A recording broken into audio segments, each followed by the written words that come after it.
በስመ አብ ወወልድ ወመንፈስ ቅዱስ አሐዱ አምላክ አሜን። መጽሐፈ ምሳሌ ምዕራፍ 19 በከንፈሩ ከሚወሳልት ሰነፍ ይልቅ ያለ ነውር የሚሄድ ድሃ ይሻላል። ነፍስ እውቀት የሌለባት ትሆን ዘንድ መልካም አይደለም፣ እግሩንም የሚያፈጥን ከመንገድ ይስታል። የሰው ስንፍና መንገዱን ታጣምምበታለች፣ ልቡም በእግዚአብሔር ላይ ይቆጣል። ባለጠግነት ብዙ ወዳጆች ይጨምራል፣ የድሃ ወዳጅ ግን ከእርሱ ይርቃል። ሐሰተኛ ምስክር ሳይቀጣ አይቀርም፣ በሐሰት የሚናገር አያመልጥም። ብዙ ሰዎች ለጋሱን ያቆላምጣሉ፣ ስጦታ ለሚሰጥም ሁሉ ወዳጅ ነው። ድሃን ሰው ወንድሞቹ ሁሉ ይጠሉታል፣ ይልቁንም ወዳጆቹ ከእርሱ ይርቃሉ። እነርሱም በቃል ቢከተላቸው አንዳች አይረቡትም። ጥበብን የሚያገኝ ነፍሱን ይወዳል፣ ማስተዋልን የሚጠብቅ መልካም ነገር ያገኛል። ሐሰተኛ ምስክር ሳይቀጣ አይቀርም፣ በሐሰት የሚናገር ይጠፋል። ለነፍስ ቅምጥልነት አይገባውም፣ ይልቁንም ባሪያ ባለቃዎች ላይ ይገዛ ዘንድ። ሰውን ጠቢብ አእምሮውን ከቁጣ ያዘገየዋል፣ ለበደለኛውም ይቅር ይል ዘንድ ክብር ይሆንለታል። እንደ አንበሳ ግሳት የንጉሥ ቁጣ ነው፣ ሞገሱም በመስክ ላይ እንዳለ ጠል ነው። ሰነፍ ልጅ ለአባቱ ሐዘን ነው፣ ጠበበኛም ሚስት እንደማያቋርጥ ነጠብጣብ ናት። ቤትና ባለጠግነት ከአባቶች ዘንድ ይወርሳሉ፣ አስተዋይ ሚስት ግን ከእግዚአብሔር ዘንድ ናት። ተግባር መፍታት እንቅልፍን ታመጣለች፣ የታከችም ነፍስ ትራባለች። ትእዛዝን የሚጠብቅ ነፍሱን ይጠብቃል፣ መንገዱን ቸል የሚል ግን ይጠፋል። ለድሃ ቸርነትን የሚያደርግ ለእግዚአብሔር ያበድራል፣ በጎነቱንም መልሶ ይከፍለዋል። ተስፋ ገና ሳለች ልጅህን ገስጽ፣ መሞቱንም አትሻ። ንዴተኛ ሰው መቀጮ ይከፍላል፣ ብታድነውም ደግሞ ትጨምራለህ። ምክርን ስማ፣ ተግሳጽንም ተቀበል፣ በፍጻሜህ ጠቢብ ትሆን ዘንድ። በሰው ልብ ሁሉ ሐሳብ አለ፣ የእግዚአብሔር ምክር ግን እርሱ ይጸናል። የሰው ቸርነት የእርሱ ፍሬ ነው፣ ከሐሰተኛ ባለጠጋም እውነተኛ ድሃ ይሻላል። እግዚአብሔርን መፍራት ወደ ሕይወት ይመራል፣ የሚፈራውም ጠግቦ ይኖራል።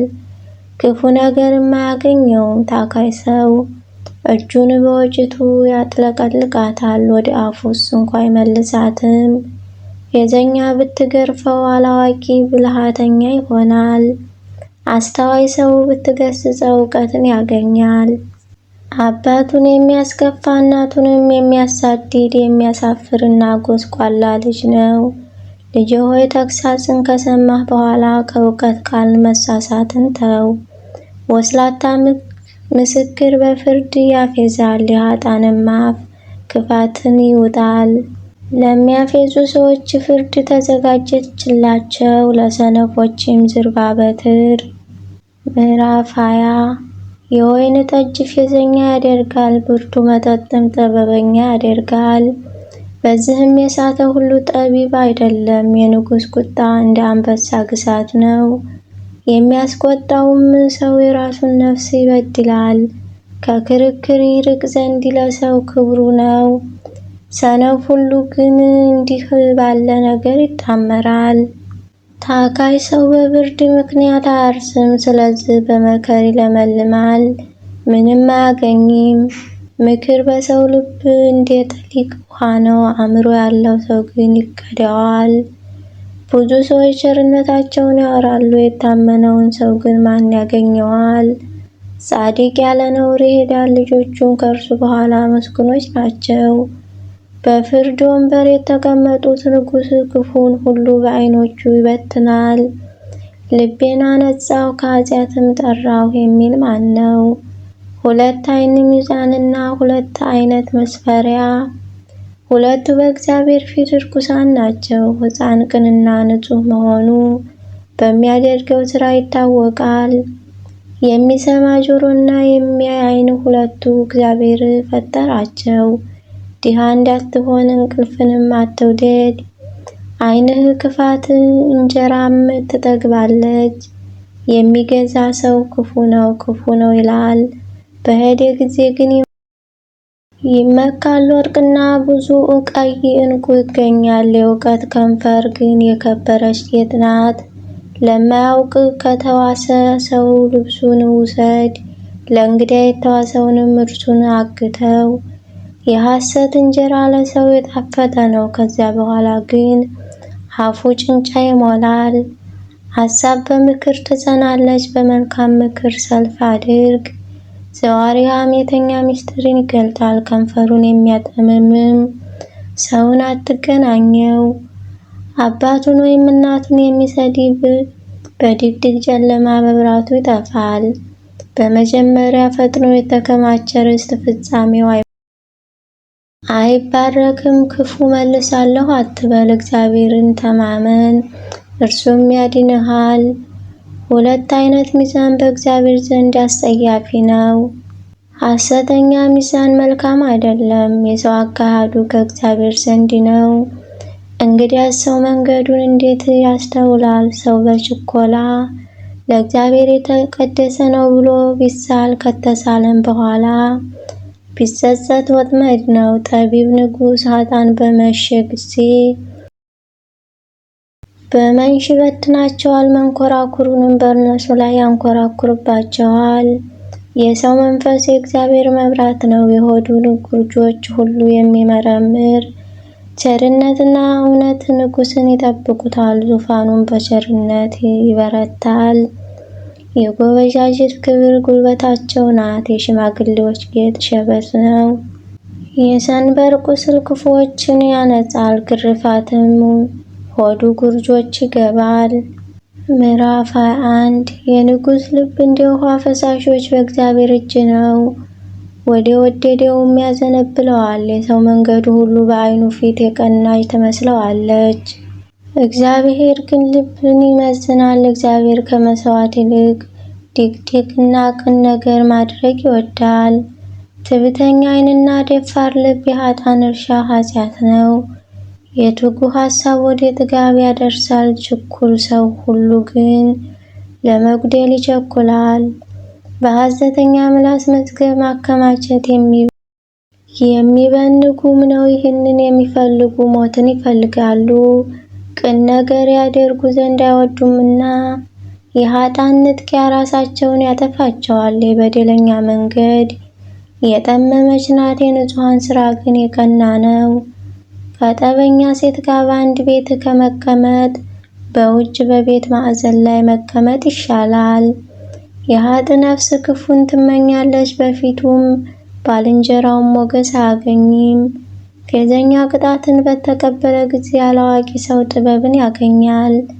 ጠቢብን ቢማር እውቀትንም ይቀበላል። ጻድቅ ስለ ኃጥእ ቤት ያስባል፣ ኃጥአንም ለጥፋት እንዴት ተገለበጡ። የድሃውን ጩኸት እንዳይሰማ ጆሮውን የሚደፍን ሰው እርሱ ራሱ ይጮኻል አይሰማለትምም።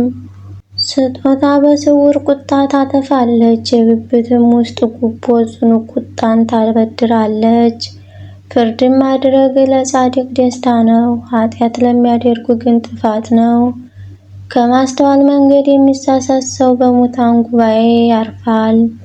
ተድላን የሚወድ ድሃ ይሆናል፣ ወይን ጠጅና ዘይትንም የሚወድ ባለጠግነት አይሆንም። ኃጥእ የጻድቅ ቤዛ ነው፣ በደለኛም የቅን ሰው ቤዛ ነው። ከጠበኛና ከቁጡ ሴት ጋር ከመቀመጥ በምድረ በዳ መቀመጥ ይሻላል።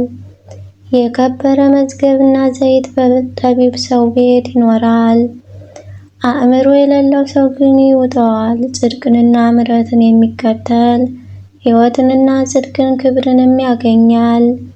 ጠቢብ የኃያላን ከተማ ይገባባታል፣ የሚታመኑበትንም ኃይል ያፈርሳል። አፍንና ምላስን የሚጠብቅ ነፍሱን ከመከራ ይጠብቃታል። ኩሩና ተጓዳጅ ሰው ፌዘኛ ይባላል፣ እርሱም በትዕቢት ቁጣ ያደርጋል። ታካችን ምኞቱ ትገድለዋለች፣ እጆቹ ይሰሩ ዘንድ አይፈቅዱምና። ኃጥእ ቀኑን ሁሉ ምኞትን ይመኛል፣ ጻድቅ ግን ይሰጣል አይሰስትም። የኃጥአን መሥዋዕት አስጸያፊ ነው፣ ይልቁንም በክፉ ሐሳብ ሲያቀርቡት አስጸያፊ ነው። ሐሰተኛ ምስክር ይጠፋል፣ የሚሰማ ሰው ግን ተጠንቅቆ ይናገራል። ኃጥእ ፊቱን ያጠነክራል፣ ቅን ሰው ግን መንገዱን ያጸናል። ጥበብ ወይም ማስተዋል ወይም ምክር በእግዚአብሔር ላይ የለም። ፈረስ ለጦርነት ቀን ይዘጋጃል፣ ድል ግን ከእግዚአብሔር ዘንድ ነው። ምዕራፍ 22 መልካም ስም ከብዙ ባለጠግነት ይሻላል። መልካም ሞገስ ከብርና ከወርቅ ይበልጣል። ባለጠጋ ድሃ ተገናኙ፣ እግዚአብሔር የሁላቸው ፈጣሪ ነው። ብልህ ሰው ክፉን አይቶ ይሸሻል፣ አላዋቂ ግን አልፈው ይጎዳሉ። ትሕትና እግዚአብሔርን መፍራት፣ ባለጠግነት ክብር ሕይወትም ነው። ሾህና ወጥመድ በጠማማ ሰው መንገድ ናቸው፣ ነፍሱን ግን የሚጠብቅ ከእርሱ ይርቃል። ልጅን በሚሄድበት መንገድ ምራው፣ በሸመገለም ጊዜ ከእርሱ ፈቀቅ አይልም። ባለጠጋ ድሃዎችን ይገዛል፣ ተበዳሪም ያበዳሪ ባሪያ ነው። ኃጢአትን የሚዘራ መከራን ያጭዳል፣ የቁጣውን በትር ይተፋል። ሩህሩህ የተባረከ ይሆናል፣ ከእንጀራውም ለድሃ ሰጥቷልና። ፌዘኛም ብታወጣው ክርክር ይወጣል፣ ጠብና ስድብም ያልቃል። የልብን ንጽሕና የሚወድና ሞገስ በከንፈሩ ያለች ንጉሥ ወዳጁ ይሆናል። የእግዚአብሔር ዓይኖች እውቀትን ይጠብቃሉ፣ እርሱ ግን የወስላታውን ቃል ይገለብጣል። ታካች ሰው አንበሳ በሜዳ ነው፣ በመንገዱ ላይ እሞታለሁ ይላል። የጋለሞታ ሴት አፍ የጠለቀ ጉድጓድ ነው፣ እግዚአብሔር የተቆጣው በእርሷ ይወድቃል። ስንፍና በሕፃን ልብ ታስሯል፣ የተግሣጽ በትር ግን ከእርሱ ያርቃታል። ለራሱ ጥቅም ለመጨመር ሲል ድሃን የሚጎዳ ለባለጸጋም የሚሰጥ እርሱ ወደ ድህነት ይወድቃል። ጆሮህን አዘንብለህ የጠቢባን ቃል ስማ፣ ልብህንም ወደ እውቀት ያድርግ። እነሱን በውስጥህ ብትጠብቅ በከንፈሮችህም ላይ የተዘጋጁ ቢሆኑ የተወደደ ነገር ይሆንልሃል።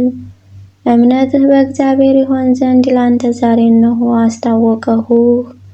የእውነት ቃል እርግጥነት አስታወቅህ ዘንድ ለሚጠይቅህም እውነትን ቃልን መመለስ ይቻልህ ዘንድ በምክርና በእውቀት የከበረን ነገር አልጻፈሁልህምን? ድሃን በግድ አትበለው፣ ድሃ ነውና፣ ችግረኛውንም በበር አትግፋው። እግዚአብሔር የእነሱን ፍርድ ይፈርድላቸዋልና የቀሟቸውንም ሰዎች ሕይወት ይቀማልና። ከቅጡ ሰው ጋር ባልንጀራ አትሁን፣ ከወፈፍተኛም ጋር አትሂድ። መንገዱን እንዳትማር ለነፍስህም ወጥመድ እንዳታገኝህ። እጃቸውን አጋን እንደሚመቱ ለባለዕዳዎች እንደሚዋሱ አትሁን። የምትከፍለው ባይኖርህ ምንጣፍህን ከበታችህ ስለምን ይወስዳል? አባቶችህ የሰሩትን የቀድሞውን የድንበር ምልክት አታፍልስ። በሥራው የቀጠፈ ሰውን አይተሃልን? በነገሥታት ፊት ይቆማል፣ በተዋረዱ ሰዎች ፊት አይቆምም። ምዕራፍ 23 ከመኮንን ጋር ለመብላት በተቀመጠህ ጊዜ በፊትህ ያለውን በደህና አስተውል። ሰውነትህ ቢሳሳ በጉሮሮህ ላይ ካራ አድርግ። ጣፋጭ መብል አይመርህ፣ የሐሰተኛ እንጀራ ነውና። ባለጠጋ ለመሆን አትድከም፣ የገዛ ራስህን ማስተዋል ተው።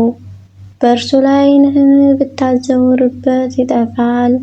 ባለጠግነት ወደ ሰማይ እንደሚበር እንደ ንስር ለራሱ ክንፍ ያበጃልና። የቀናተኛን ሰው እንጀራ አትብላ፣ ጣፋጭ መብል አይመርህ። በልቡ እንዳሰበ እንዲሁ ነውና ብላ ጠጣ ይልሃል፣ ልቡ ግን ካንተ ጋር አይደለም። የበላኸውን መብል ትተፋዋለህ፣ ያማረውንም ቃልህን ታጠፋዋለህ። በሰነፍ ጆሮ አንዳች አትናገር፣ የቃልህን ጥበብ ያፌዝብሃልና። የቀድሞውን የድንበር ምልክት አታፍልስ፣ ወደ ድሃ አደጎች እርሻ አትግባ። ታዳጊዎች ጽኑ ነውና፣ እርሱም ፍርዳቸውን ካንተ ጋር ይፈርዳልና። ልብህን ለተግሣጽ ስጥ፣ ጆሮህንም ወደ እውቀት ቃል። ሕፃን ከመቅጣት ቸል አትበል፣ በበትር ብትመታው አይሞትምና በበትር ትመታዋለህ፣ ነፍሱንም ትታደጋለህ። ልጄ ሆይ ልብህ ጠቢብን ቢሆን ልቤ ደግሞ ደስ ይለዋል። ከንፈሮችህም በቅን ቢናገሩ ኩላሊቶቼ ደስ ይላቸዋል። ልብህ በኃጢአተኞች አይቅና፣ ነገር ግን ቀኑን ሙሉ እግዚአብሔርን በመፍራት ኑር። በእውነት ፍጻሜ አለህና ተስፋህም አይጠፋምና። ልጄ ሆይ ስማ፣ ጠቢብም ሁሉን ልብህንም በቀናው መንገድ ምራ። የወይን ጠጅ ከሚጠጡ ጋር አትቀመጥ፣ ለሥጋም ከሚሳሱ ጋር። ስካርና ሆዳም ይደኸያሉና የእንቅልፍም ብዛት የተቦጫጨቀ ጨርቅ ያስለብሳልና። የወለደህን አባትህን ስማ፣ እናትህም ባረጀች ጊዜ አትናቃት። እውነትን ግዛ አትሽጣት፣ ጥበብን፣ ተግሣጽን፣ ማስተዋልንም። የጻድቅ አባት እጅግ ደስ ይለዋል፣ ጠቢብን ልጅ የወለደ ሐሴትን ያገኛል። አባትህና እናትህ ደስ ይበላቸው፣ አንተም የወለደችህ ደስ ይበላት። ልጄ ሆይ ልብህን ስጠኝ፣ ዓይኖችህን መንገዴን ይውደዱ። ጋለሞታ ሴት የጠለቀች አዝቀት ናት፣ ሌላይቱም ሴት የጠበበች ጉድጓድ ናት። እንደ ሌባ ታደባለች፣ ወስላታዎችም በሰው ልጆች መካከል ታበዛለች። ዋይታ ለማን ነው? ሐዘን ለማን ነው? ጠብ ለማን ነው? ጩኸት ለማን ነው? ያለ ምክንያት መቁሰል ለማን ነው? የዓይን ቅላት ለማን ነው? የወይን ጠጅ በመጠጣት ለሚዘገዩ አይደለም፣ የተደባለቀ የወይን ጠጅ ይፈትኑ ዘንድ ለሚከተሉት አይደለምን? ወደ ወይን ጠጅ አትመልከት፣ በቀላ ጊዜ መልኩም በብርሌ ባንጸባረቀ ጊዜ እየጣፈጠም በገባ ጊዜ በኋላ እንደ እባብ ይነድፍሃል፣ እንደ እፉኝትም መርዙን ያፈሳል። ዓይኖችህ ጋለሞታዎችን ያያሉ፣ ልብህም ጠማማ ነገር ይናገራል። በባህር ውስጥ እንዴተኛ ትሆናለህ፣ በደቀልም ላይ እንዴተኛ። መቱኝ ያውም አልተሰማኝም፣ ጎሰሙኝ አላወቅሁም። መቼ እነሳለሁ ደግሞ ጨምሬ እሻታለሁ ትላለህ።